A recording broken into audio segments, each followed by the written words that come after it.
ជំរាបសួរទៅពុកម៉ែបងប្អូនដែលតែងតាមដានរាល់ការផ្សាយរបស់គេហទំព័រសារព័ត៌មាន8ទិសគណៈនៅពេលនេះដែរខ្ញុំបានកំពុងតែបាទជួបលោកពូម្នាក់ដែលទទួលរងអយុត្តិធម៌រឿងពាក់ព័ន្ធនឹងការដីធ្លីមួយកន្លែងបើអញ្ចឹងយើងចង់ដឹងច្បាស់ទាំងអស់គ្នាសូមបាទទស្សនាសាកសួរគាត់បន្តិចបាទជំរាបសួរបាទលោកពូមានឈ្មោះដែរបាទខ្ញុំឈ្មោះគុណប៉ោះបាទទីតាំងដីដែលពូមានបញ្ហានៅទីតាំងដំណាវិញបាទទីតាំងដីរបស់ខ្ញុំស្ថិតនៅភូមិបឹងតសីឃុំសង្កាត់បឹងតាព្រំក្រុងកំពង់សោមខេត្តព្រះសីហនុដីហ្នឹងមានប្រមាណក្បាលដីប្រមាណផងដែរស្មើគ្រួសារដែរដីមាន18គ្រួសារនិង23ក្បាលដីអញ្ចឹងលោកពូជាអ្នកតំណាងបាទខ្ញុំជាអ្នកតំណាងឲ្យប្រជាពលរដ្ឋបាទអញ្ចឹងលោកពូអាចនិយាយពីសារបាននៃរឿងនឹងទីបាននេះបាទដីខ្ញុំនេះបានចុះជាប្រព័ន្ធរួចរាល់ហើយបាទបានចុះជាប្រព័ន្ធរួចរាល់ហើយហ្នឹងហើយបានវាស់ជាប្រព័ន្ធរួចរាល់ហើយបាទវាស់ថ្ងៃណាដែរបងវាស់នៅក្នុងថ្ងៃទី21ខែ10ឆ្នាំ2022ចុះលើវាស់ហើយមិនដែរអត់វាស់ហើយពួកខ្ញុំនេះវាស់រួចរាល់ហើយចាំតែត្រូវទទួលបានដល់ពេលខ្ញុំមកទទួលបាននេះឃើញមានគេដាក់ប្តឹងទប់ស្កាត់មិនឲ្យចេញបានបាទពីណាគេដែរបងមាន2នាក់ដែលទប់ស្កាត់ដីរបស់ពួកខ្ញុំនោះគឺលោកភឿនផល្លានិងលោកងានពិរុនបាទហើយគាត់ក៏សម្អាងអ្វីដែរបានមកប្តឹងជំទាស់បាទគាត់សម្អាងលើសចនរបស់គាត់នេះដែលចុះថ្ងៃនៅថ្ងៃទី21ខែវិច្ឆិកាឆ្នាំ2022យឺតជាងពូមួយខែបាទយឺតជាងមួយខែបាទហើយយឺតជាងមួយខែមកដាក់ប្តឹងជំទាស់កុំឲ្យចេញបានបាទហ្នឹងហើយហើយឥឡូវហ្នឹងនីតិវិធីលោកពូដល់ណាដល់ណីចឹងទៅពេលការដោះស្រាយនេះនីតិវិធីខ្ញុំថ្ងៃនេះគឺខ្ញុំមកដាក់ក្រសួងនៅក្រសួងអន្តរគមន៍នៅក្រសួងបរិស្ថានបាទនៅក្រសួងបរិស្ថានសូមឲ្យឯកឧត្តមអៀងសុផាឡែតគាត់ជួយដើម្បីលុបសចនរបស់គាត់ហើយសូមចេញសចនថ្មីឲ្យពួកខ្ញុំផងនិងឲ្យពួកគាត់ដើម្បីចែកឲ្យគ្នាដាច់កុំឲ្យវាពាក់ព័ន្ធជាមួយប្រជាពលរដ្ឋនិងជាមួយខាង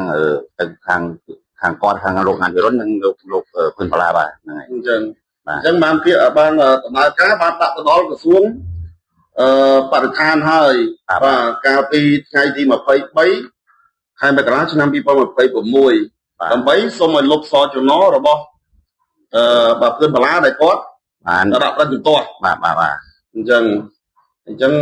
លោកពូមានអីសំណពរទៀតទេខ្ញុំសូមសំណពរទៅឯកឧត្តមបណ្ឌិតអៀងសុផាឡែតក្រសួងបរិស្ថានមេត្តាជួយពិនិត្យនិងជួយដោះស្រាយនៅ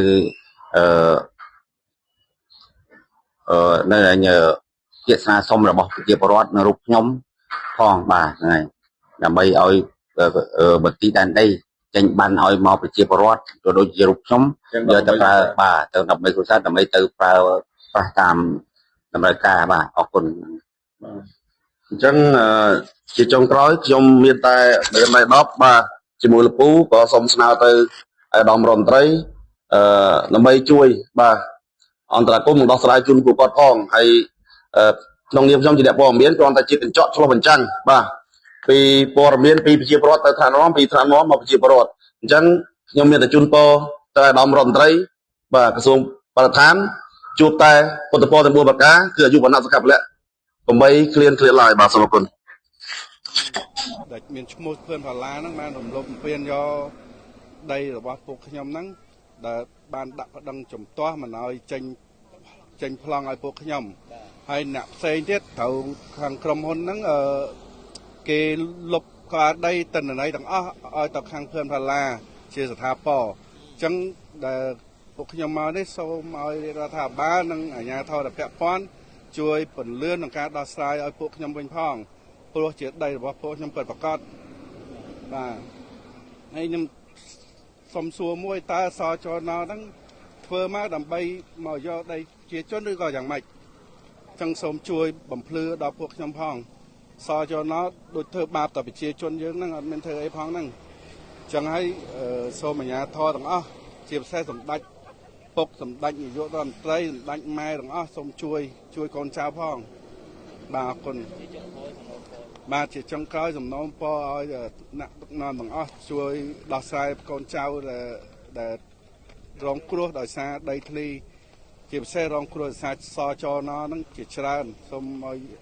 អាជ្ញាធរជួយដោះស្រាយកូនចៅផងបាទអរគុណបាទ